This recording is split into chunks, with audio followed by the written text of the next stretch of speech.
And don't forget that subscribe button. Help this teacher that loves talking sports out. Thank you for your support. You're all amazing. What's up, everyone? Tomorrow is week 10 of Sunday NFL action, and right now I'm going to give you some of what I believe to be the better value choices for DraftKings for the Sunday 1 o'clock slash 4 o'clock games.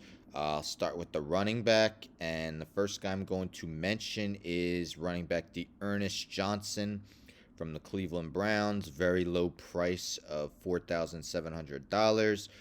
He will be the bell cow back for the Browns due to Nick Chubb being on the COVID 19 protocol list, and he will not be ready to play tomorrow. Kareem Hunt is still on the IR, so Dearness Johnson will get the bulk of the carries. If you look at his game log, week 7 was the other time he got the start, and he made the best of it. 22 carries for 146 yards and a touchdown. The Browns, regardless of who they have, who's out, they're always going to be that one of the more run first teams in the NFL. Don't expect that to stop. As we saw in Dearness Johnson's other start, he should get plenty of touches. So I believe he's excellent value at 4,700. Another back who is taking over for injured back is Mark Ingram the second. He is $200 cheaper than Dearness Johnson at 4,500. Expected to start for Alvin Kamara, who has a mild knee sprain. So Mark Ingram, who was picked up at the trade deadline from the Houston Texans, in his first action with New Orleans, 9 carries for 43 yards, and also had 5 catches for 21 yards, and actually his second game with New Orleans. Um, Much like Cleveland, they should really look to run the ball. Jameis Winston's out for the season. Even when he was playing, they were running a lot. Now they got Trevor Siemian and Taysom Hill. Look for them to swing the ball short often. As we saw in Mark Ingram's last game, he took advantage with the 5 catches, averaged a healthy 4.8 yards a carry, 4.5 yards his first game with New Orleans against Tampa Bay. So Mark Ingram the second also is an excellent value choice. And then if we go to New England, there's a lot of questions, so you may want to wait on this. Damian Harris and Ramondre Stevenson are both listed as questionable in concussion protocol. Let's say Harris doesn't play and Stevenson does. He is also 4,500. As you see, he performed quite well in his last game against Carolina. 10 carries, 62 yards, also 2 catches, 44 yards if he's the lead back. Could be definitely a run game, more than we see in most instances with the Browns playing the Patriots. Mac Jones may check down to him a few times. And if neither of those two play, we could go a little bit deeper. At 4,400, we got Brandon Bolden. Brandon Bolden, as you see, when both Harris and Stevenson left the game with their concussions, Bolden had 8 carries for 54 yards, so he definitely excelled in the running game. 2 catches for 27 yards. And on the season, he does have 22 catches, despite not having a huge role for the Patriots for much of the season. So Stevenson or Bolden would be great value choices as well if Damian Harris is not able to play tomorrow. We could go to wide receiver. The first guy I'm looking at here is T.Y. Hilton for $4,700. He hasn't been able to stay healthy this season. I believe he's only played in parts of 2 games this year.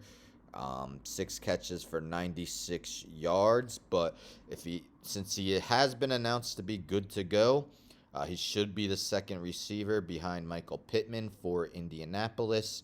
And Carson Wentz has been hot 5 straight games with at least 2 touchdown scores via the air, and his last 2 games he has thrown 3 touchdown passes. So look for T.Y. Hilton to make some noise as Indianapolis plays the lowly Jacksonville Jaguars. Next, we can look at, I believe, a little more expensive. Russell Gage, $5,000. Russell Gage really is the Falcons' number 1 receiver. Kyle Pitts, tight end.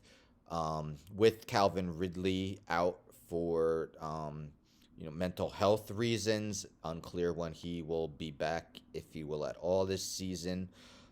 So Gage is really acting as the de facto number 1 for the Falcons in his first game.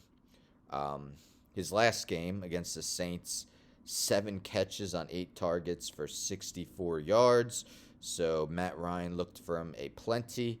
And this Atlanta-Dallas game, I believe, has an over-under of 55, which is the highest in the NFL this week. So look for there to be a lot of throwing and look for Russell Gage to produce. If you really want to take a shot in the dark, and I got to scroll so far down, I'm just going to type in his name. We could go with Josh Reynolds, $3,000 minimum player. He was picked up off waivers by the Lions on Wednesday. I believe everything's fine for him to play Sunday. I haven't heard otherwise. Just because the Lions wide receiver room is just so poor, with Khalif Raymond leading the way, they just don't have any strong receivers. So Josh Reynolds could make some noise early. So if you want to take that shot in the dark on a minimum salary player, Josh Reynolds already has that rapport with Jared Goff during their time with the Rams. So who knows, if Josh Reynolds can see the field, he could definitely produce a little bit this week, and that's all you could expect from a minimum player. And then the one tight end I want to look at, and I'm surprised this price hasn't gone up more, where is he? Pat Freiermuth of the Pittsburgh Steelers, just $3,900. Look at his last 3 games, guys. Been targeted 20 times, has 16 catches, 58, 44, 43 yards receiving. Again, let me use my math skills, teacher skills right here. That's 145 yards receiving over the last 3 games, nearly 50 yards a game. But as you see, 2 touchdowns last week against the Bears, a touchdown the week prior against the Browns. Freiermuth has definitely turned into one of Ben Roethlisberger's favorite targets. It looks like Chase Claypool will miss Week 10. Juju Smith-Schuster's also out for the season. So look for Freiermuth to produce again, and at a low price of $3,900. He's a guy who should be able to outproduce that price point.